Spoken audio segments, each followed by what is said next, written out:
Hello everyone, welcome to Lukmaan IAS. Today we are going to have the Hindu newspaper analysis dated 3rd of January 2024. In today's newspaper analysis, we are going to understand the most important articles from the newspaper. So today there were articles from the defense section, there are articles from international relations, science and technology, and also there are many articles from Indian polity section. So apart from this, today we are going to discuss about a mapping topic, and this topic has been taken from today's newspaper article itself. So let us quickly see the list of articles that we are going to cover in today's newspaper analysis. So these are the articles that we will discuss in today's newspaper analysis. All right. So with this, let us now understand about the first topic, which is a mapping topic of the day. Name of this topic is Mount Levotobi Laki Laki. Okay, name of the topic is Mount Levotobi Laki Laki. So this name may seem to be little unknown, little strange for many of you, but this mountain was in news, right? Why it is in news? Because recently there was a volcanic activity. A volcano has recently erupted here in Mount Levotobi Laki Laki. Where is it located? It is located in East Indonesia. Okay, so Indonesia, as we know, it is an island nation. So this particular country is made up of various islands, right, put together. So if we talk about East Indonesia, so this is the location of East Indonesia, right? This is the location of East Indonesia. And in East Indonesia, one of the mountain is known as Mount Levotobi Laki Laki. So this mountain, right, from over here, let's say they have recently there was an eruption of volcanic activity. Volcanic activity has happened. Lava, magma has come out. Okay, so this showcases an active volcano. So what you need to learn? You need to learn about active volcanoes and you need to learn about dormant volcanoes. You need to learn about those places where volcanic activity has recently been noticed, right? This is one of the volcano. This is one of the place where volcanic activity has been recently noticed, okay, which is in East Indonesia. All right. So the thing is, volcanic activity has been noticed over here. That's why you need to remember the name of this mountain, okay? Because what happens in UPSC Prelims exam, they give match the following type of question. On one side, they will mention about the place that is in news and they will mention about where it is located. Means like, the topic, for example, on one side they may give the name of this mount or mountain, Mount Levotobi Laki Laki. On the right side they may give any name that may also have East Indonesia. If it is Indonesia or East Indonesia, you can mark it correct. Otherwise you can mark it incorrect. Okay, so that will be thing. So with this we are going to look into few more let's say regions also. When we talk about Indonesia, okay, map of Indonesia. So Indonesia is divided into multiple different islands or multiple different, let's say, locations. So one of the location is Sumatra, okay, one of the location is Sumatra, number 1. Number 2, Java, okay, number 2, Java. Number 3 is Kalimantan, okay, number 3 is Kalimantan. Number 4 is Bali. Number 5 is Sulawesi. Number 6 is Maluku, and number 7 is Papua. So all of it together, all of it put together makes Indonesia. As we can see, Indonesia is divided into different islands, right? So that are located far away from one another. So where is East Indonesia? East Indonesia is located somewhere here in this region.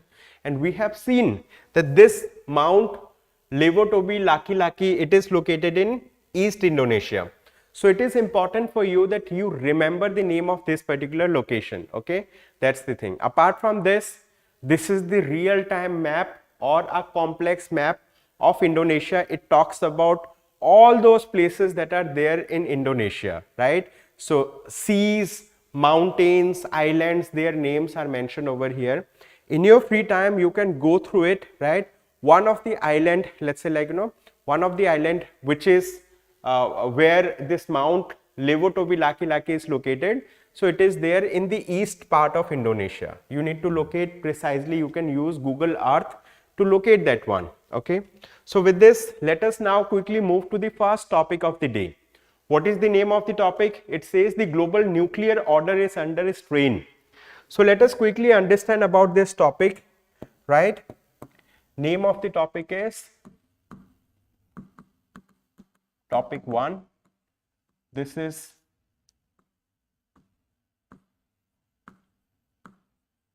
the global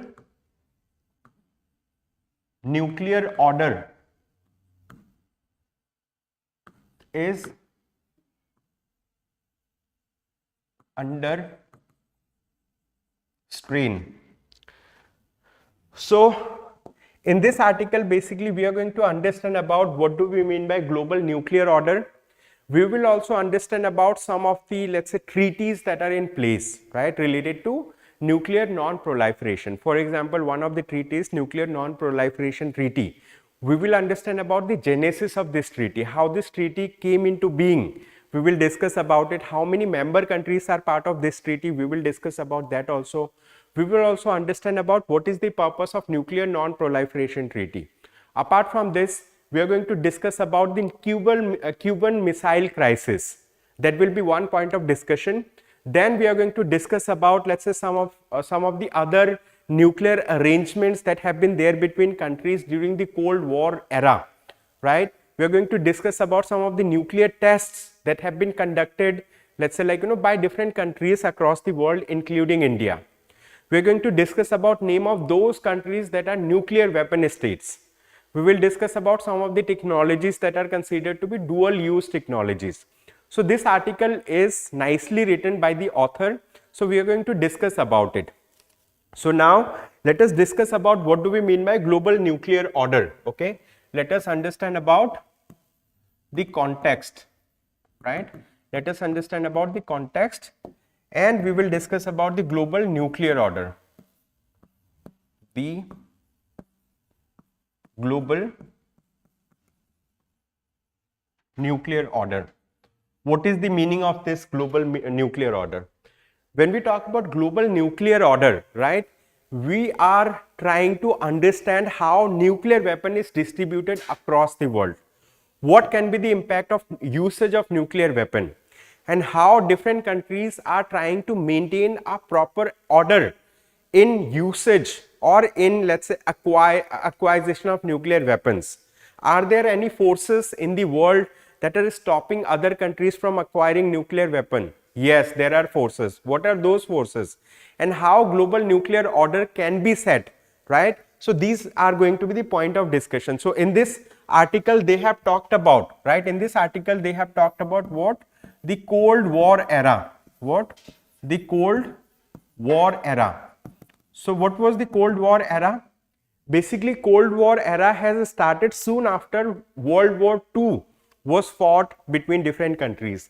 And during the Cold War era, there were two major powers. What were they?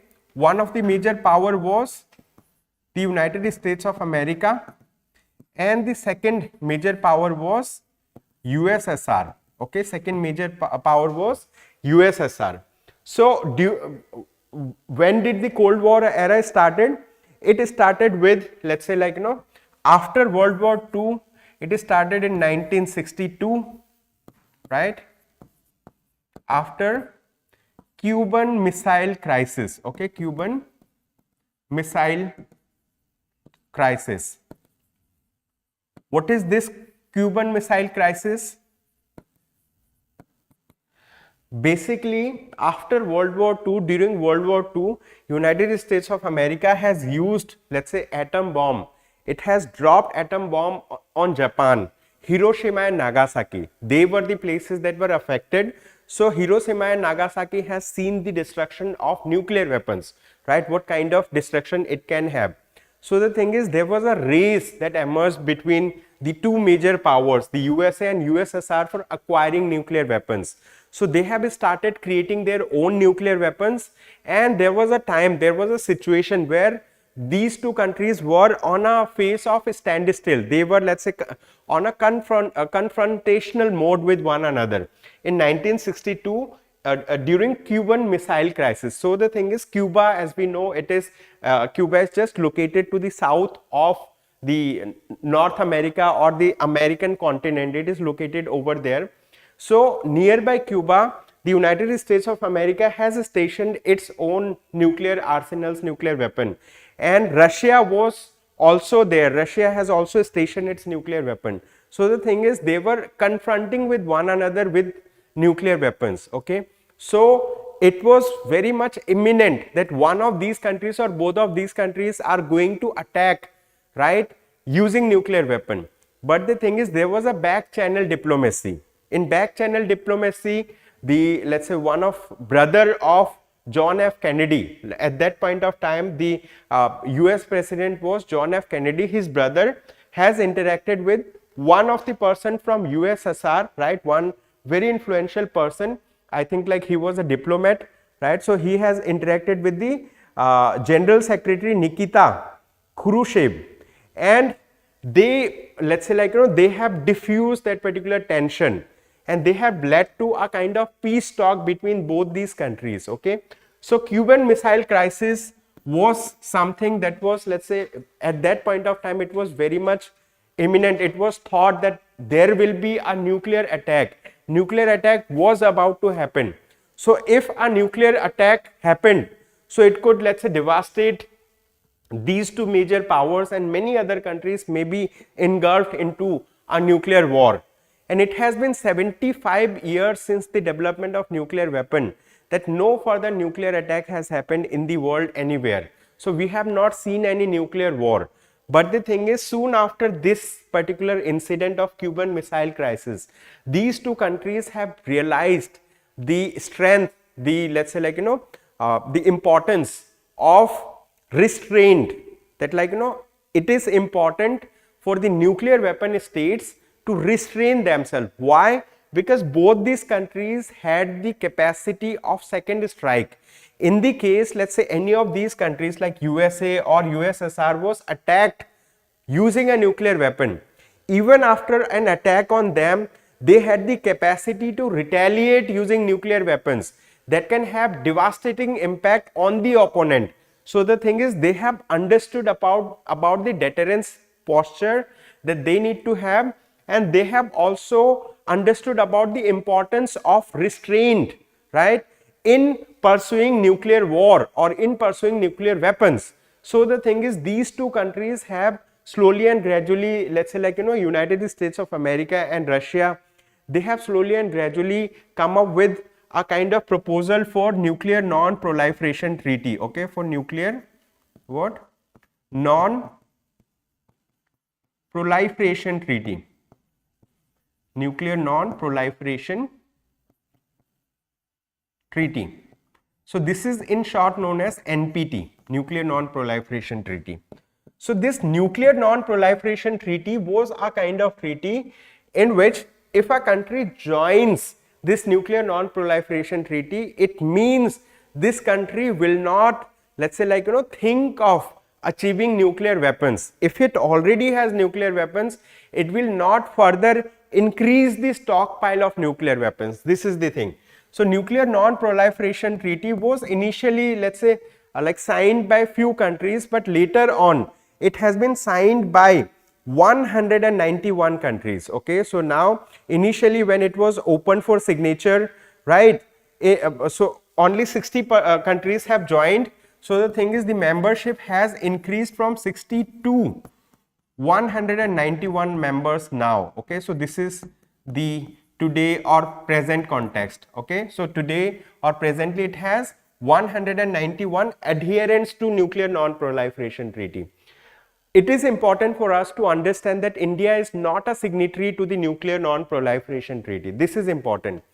Apart from this, here we need to understand that, like, if we want to set up any global nuclear order, we need to look into three important aspects. What are those three important aspects? In this article, they say that as the two nuclear superpowers, they needed bilateral mechanism to prevent tension from escalating. Okay, so here we have discussed initially that Cuban Missile Crisis. So the thing is, a global nuclear order was set up by these two countries, USSR and USA. Okay, long back. So the thing is, nuclear non-proliferation treaty presently has 191 members, right? Apart from this, in this article they have discussed about, let's say, that how this global how this global nuclear order is playing key role. So the thing is, it says that the taboo against nuclear weapon was held since 1945. It's a matter of debate now how USSR arms control process helped, basically these two countries helped each other in a matter of, let's say, pursuing other countries not to acquire nuclear weapons. That was the thing.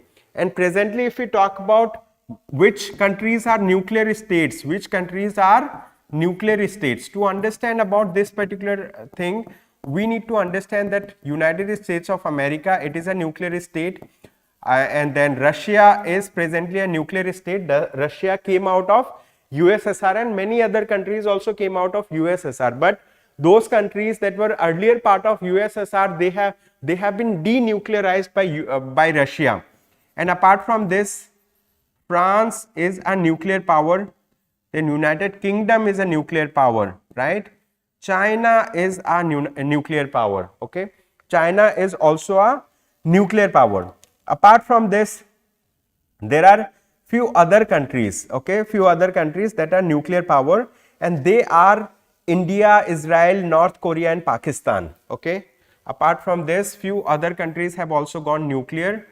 They are India, Pakistan, Israel, and we have North Korea. So these countries are nuclear powers as of now. These are nuclear states as of now, okay? And North Korea is continuously, let's say, like, enhancing its nuclear capability. Why? Because like it is under threat from USA. So like, it is giving, it is not only under threat from USA, but like it is itself giving threat to United States of America or any other country that dares to, let's say, like, threat North Korea. That's the thing. So these are the countries that are nuclear states presently. And in this article, they have talked about another, another important thing, which is anti-ballistic missile treaty.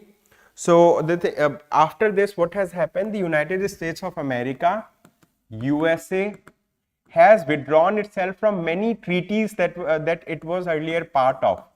One of the treaty is known as anti-ballistic missile treaty, ABM treaty. Anti-ballistic missile treaty. In short, it is known as ABM treaty, okay? Let me write down here, ABM treaty. So USA has pulled itself out of the anti-ballistic missile treaty.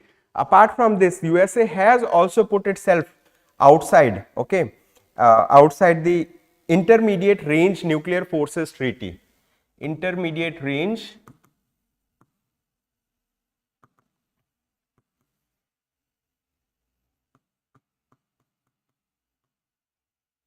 nuclear forces, intermediate range INF treaty. It is known as INF treaty. So after then, what Russia has done, Russia has also pulled itself outside the New START treaty. So there was another treaty which is about to, let's say, expire. It is known as New START treaty.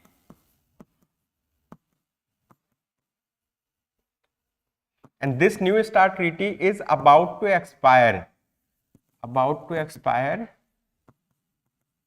by 2026. So these are some of the treaties that were in place that can keep a check on proliferation of nuclear weapons, right? So the thing is, Cold War has already subsided, Cold War has gone, but the thing is, now in the world that we see now, in this world, there are many countries that are still thinking of acquiring nuclear weapons, but this particular treaty has proved to be very, very significant treaty, which is nuclear non-proliferation treaty. And because of these treaties, 191 countries are adherent to it and they do not have nuclear weapons, Means like, they are not acquiring any further nuclear weapons. So in this article, the author says that created in the shadow of the Cold War, the global nuclear order has held reasonably well, but is facing pressures under changing geopolitics. Okay, geopolitics around the world is changing, right? And that's why it is facing pressure. So with this article, let us now quickly move to another article, right? So this article says an India out plan that could impact the Maldives, right? So we are going to understand about this topic quickly. It's a very short topic, although written lengthy, but topic is short. An India out plan.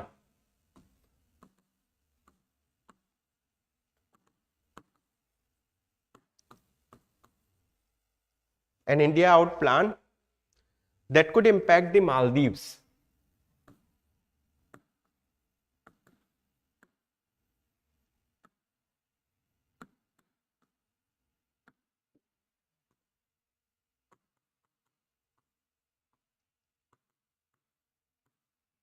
Now, to understand this particular topic, we need to understand this particular topic is related to GS paper 2 of the mains exam.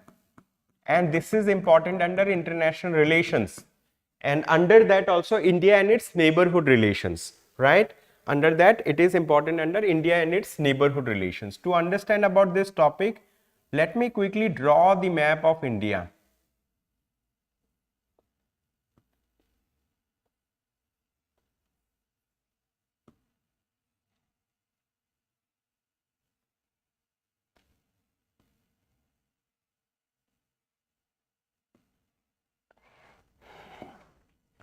So here, over here, let's say like, we have an island nation which is just located very near to India, and name of this island nation is what?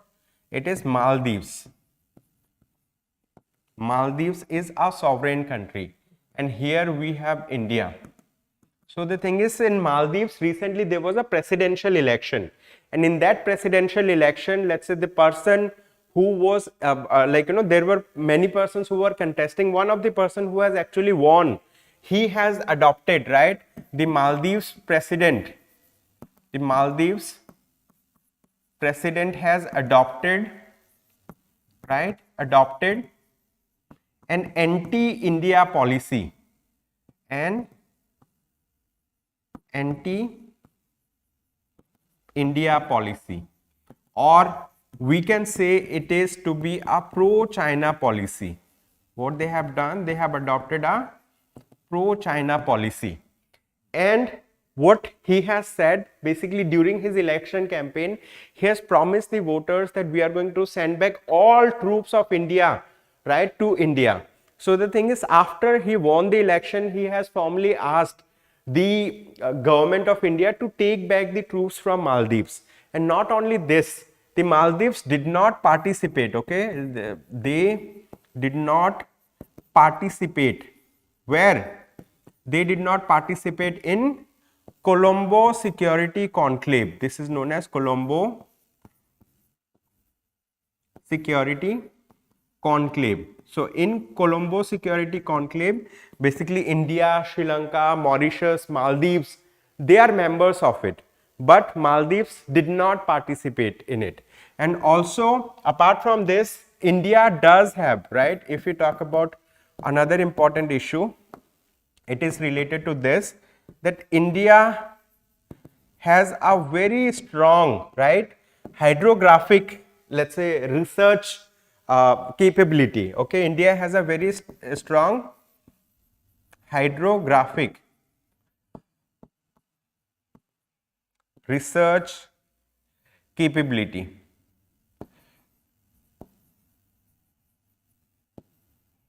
And Indian Navy has been providing, let's say, a lot of information to Maldives through hydrographic research. What do we mean by hydrographic research? Basically, when let's say like some vessels are used, right, to understand about the terrain features, right, below the sea level, to understand about the temperature of the sea water, to understand about the water currents, right? So that is known as hydrographic study. So hydrographic studies are being conducted by different countries across the world, and Indian Navy along with other agencies, they have been conducting hydrographic study, right, in the coastal boundaries in India. And we have been let's say assisting many countries also. For example, we have assisted Mauritius, we have assisted earlier the Maldives also, but now this the upcoming president of Maldives, he has taken anti-India policy, and like he has taken a stand that like we are going to send back all the Indian troops, all the research vessels, and they have invited research vessels from China. So this is a point of contention, and here in this article author is saying that like although Maldives has adopted this particular stand, but it is not going to be fruitful for Maldives, because India has historically been a friendly nation to Maldives. India always thinks let's say the betterment of Maldives, but this is not how China thinks about Maldives. China in long term, they think of colonizing, they think of let's say putting pressure on their small neighboring countries with which it has relationship. So in this article the author says that Male's decision, Male is the capital of Maldives, okay. So Male is the capital of Maldives, Male is the capital of Maldives. In this article the author says Male's decision not to renew its hydrography pact with India needs to be seen in the context of its eagerness for a strategic concert with China, okay. So this is the thing. So hydrography we already understood, like we want to study let's say the water currents, we want to study the temperature in the ocean, we want to see the terrain, right, in the coastal regions and all, that is hydrographic study. So with this we have another article, it says Raj Bhavan needs radical reforms. So this article talks about let's say like the Raj Bhavan, basically they take the context of Kerala, right, the governor of Kerala. So in this article they have said that the governor of Kerala has been in the news for the wrong reasons. During his recent visit to Calicut University campus, he instructed the police to remove the posters put up against him, okay. So this is the thing. Now so author is taking this particular view, and he has given multiple examples that like what a governor should do and what a governor should not do, right. Governor is a constitutional post, right. Governor is appointed, right, appointed by the president, right, in a particular state, right.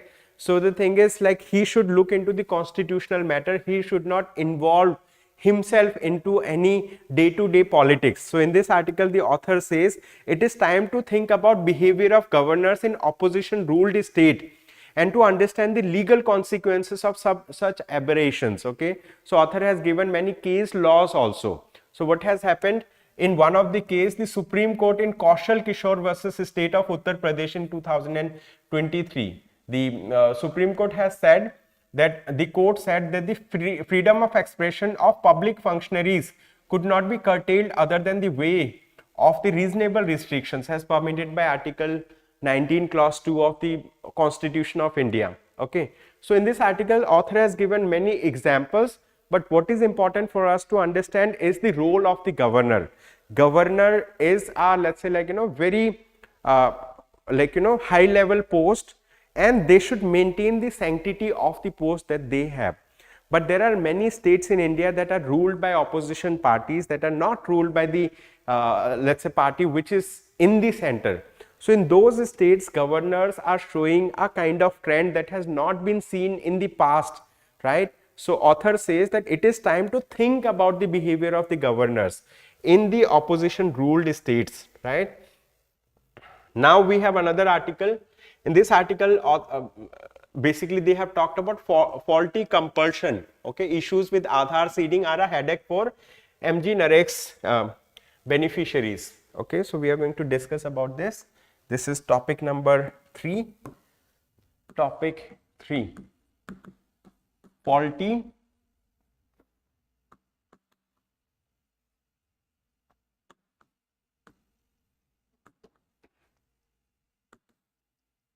compulsions. To understand about this article, you need to understand that like the government of India has Mahatma Gandhi MG Naregs. It is known as MG Naregs. Mahatma Gandhi National Rural Employment Guarantee Scheme, right? Name of this scheme is Mahatma Gandhi National Rural Employment Guarantee Scheme. What is this scheme all about? Basically, under this scheme, the government of India gives 100 days of guaranteed wage labor. Okay, 100 days of wage labor to rural people. Basically, those people who are in the rural areas, if they are willing to do manual work, right? So they will be provided job, they will be provided work by the government, and it is guaranteed, right, that at least 100 days of wage labor or work will be provided by the government at some rate that is predefined, right? But the thing is, here what has happened, these people who are working, right, government of India has made it mandatory that those people who are working, so they need to seed their Aadhaar number. Okay, they need to seed their Aadhaar number with MG Narega's or MG Narega job cards. Okay, MG Narega job cards. What they need to do, they need to seed their Aadhaar number. Seed means they need to connect their Aadhaar number with MG Narega job cards. If they connect their Aadhaar number with MG Narega job card, what will happen? They will be able to receive their money through the Aadhaar enabled payment system, which is known as AEPS. What? Aadhaar enabled payment system.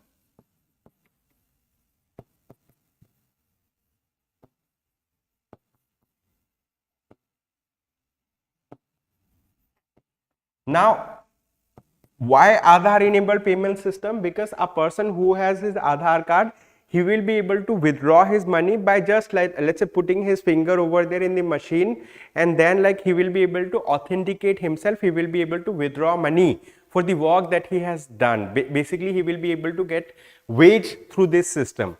Earlier, Government of India has set a deadline of 31st December 2023 for seeding of Aadhaar number with the MG Narega's job card or MG Narega job card. However, most of the people or many people, around 35% people were not able to, let's say, seed their Aadhaar number with the MG Narega job card.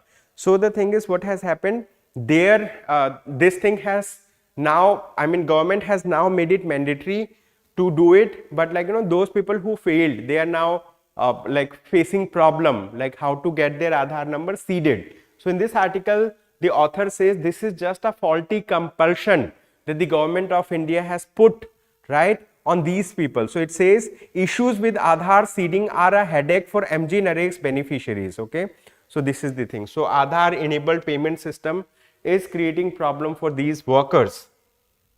Now with this, let us move to another article. It says growth signals. The indirect tax intake might be a bonanza despite some momentum loss. So let's discuss about this article also. This is article number 4, topic 4.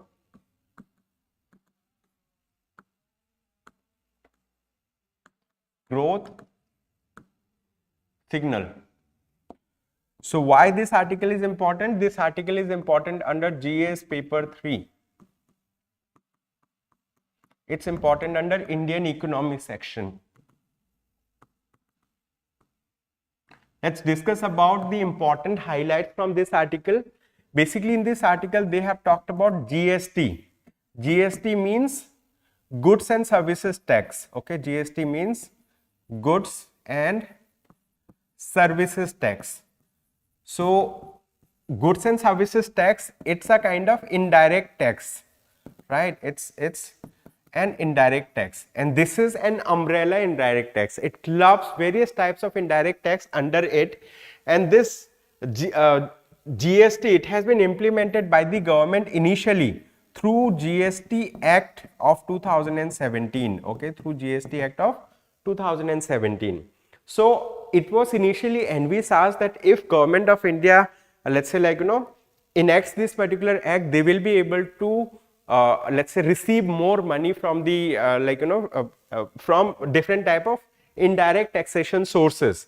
But in this article they have said that the indirect tax intake might be a bonanza despite some momentum loss. So the thing is, in the month of November 2023 and December, they have received lesser, let's say, input. They have received lesser let's say GST amount from the taxpayers. So the thing is, now government, in this article they are saying that despite a momentary loss, in the long term they are going to get benefited, because around 80,000 crore rupees more will more is expected out of GST system, right, in the let's say short run. It is because of multiple factors. Here they have said that this is corroborated somewhat by e-way bills generated in November, because the e-way bills that were generated in November was less, so they have received lesser GST, right? But now in future it is going to increase. They are going to get increased payment. They are going to get increased money through the GST. So this is just a short article. Then we have another article. It says PLIAS in Supreme Court challenged new law on appointment process for CEC and ECs.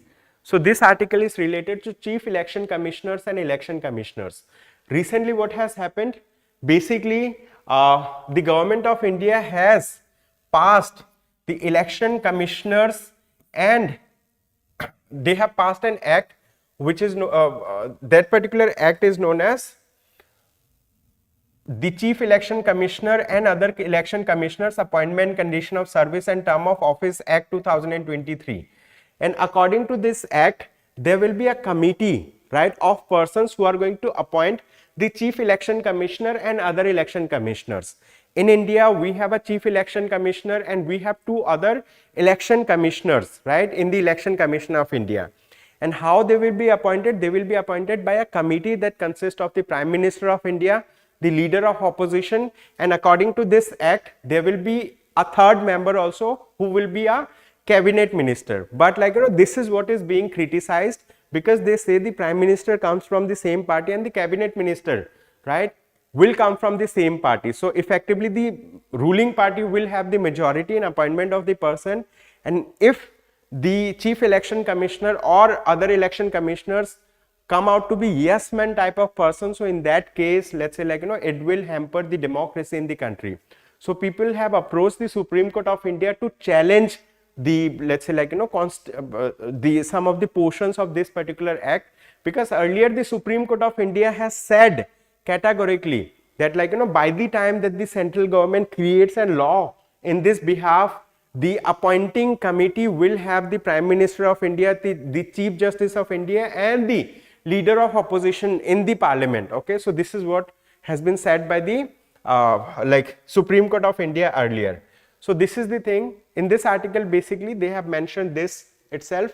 So this is a map that we discussed. It is related to the kind of volcanic activity that has been recently seen in this particular region, right, in this particular region. But the thing is, here this is, let's say, this particular region is known as Pacific Ring of Fire. I have just included because this region is very much seismic, let's say vulnerable to seismic activities, and volcanic activities also happen because, let's say, plate boundaries are over here. So to understand this thing, you need to read about the plate tectonic theory. Okay, you need to learn about the major plates and minor plates. Okay, so that's the thing.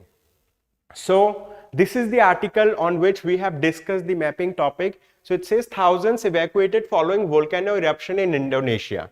So here they have named that particular volcano, which is known as Mount Levotobi Laki Laki. This is the place where a volcano has erupted, and this volcano has skyrocketed. Its volcanic ash has gone beyond 1.5 kilometer above its peak. Whatever is the height of the mountain, over let's say from the height of the mountain 1.5 kilometer above, the volcanic ash has gone. Okay, so that's why it was in news, right? So with this, Let us talk about another article. It says Ethiopia, Somaliland reach agreement on port access. So Ethiopia is a country in African continent. Then Somaliland is another, let's say Somalia is another country. So in Somalia there is Somaliland also. So they have together agreed to share, right, to reach an agreement on access to this port. Which port? We are going to discuss about this, right? It is it is known as Somaliland's Berbera port. Name of the port is Somaliland's Berbera port. Ethiopia has struck a historic agreement to use the main port in Somalia's breakaway region of Somaliland for shipping. Officials said on Monday the deal on Somaliland's Berbera port comes month after Ethiopian Prime Minister Abiy Ahmed said his country would assert its right to access the Red Sea. Okay, this is the thing. So this port is important. Name of the port is Somaliland's Berbera port. Where is Berbera port located? Somaliland. Okay, it is, that's the thing. This is also places in news, you can remember that way. There is another article, it says Rohingya refugees in Sri Lanka protest closure of UN office. So United Nations has one of its department or one of its agency which is known as UNHCR, United Nations High Commissioner for Refugees. Okay, UNHCR. It is also known as the UN Refugee Agency, United Nations High Commissioner for Refugee. In short, it is known as the UN Refugee Agency. So this UN Refugee Agency works across the world, right? So they protect the right of the refugees. So recently what has happened, those people, right, who fled away from Myanmar, they are known as Rohingya Muslims, right? So they fled away from Myanmar, they were stranded in the sea. So like from Sri Lanka, Sri Lankan Navy have rescued these people, and these people are now demanding refugee status. But this UNHCR office was closed, so that's why these people are protesting. That's why these refugees are protesting, because they are thinking that if this agency is closed, then their livelihood will be under stress. They will not be getting any support. Okay, so around 100 such refugees are stranded in Sri Lanka at this point of time. Then at last we have the last topic of the day. So this is a topic where they have mentioned about the 8 core industries, right? The 8 core industries. So here it says coal output growth slide to a 6-month low in December. So coal is one of the sector of index of 8 core industries, right? One of the, let's say, like industry under index of 8 core industries, and coal output has gone down. So like here they have mentioned about how many million tons it has gone up or down. So that figure is not that important. What is important for you? You need to understand what are industries, what are those industries that are part of 8 core industries. So one of them is coal, then we have crude oil, we have natural gas, we have refinery products, we have fertilizers, we have steel, and we have cement and electricity. So these are let's say in 8 industries under index of 8 core industries, and in this index of 8 core industries, right, the coal itself constitutes about more than 10% weightage, right, in this industry itself, in these 8 in this index of 8 core industries. That's the thing. So read this article little bit, you will understand about some figures or data related to coal, but that's not that important. What is important is you need to understand which agency releases the index of 8 core industries, what are the names of those 8 core industries. This is important. So that will be all from my side for the day. Thank you so much everyone for attending today's session. I hope you have a good day ahead. Thank you.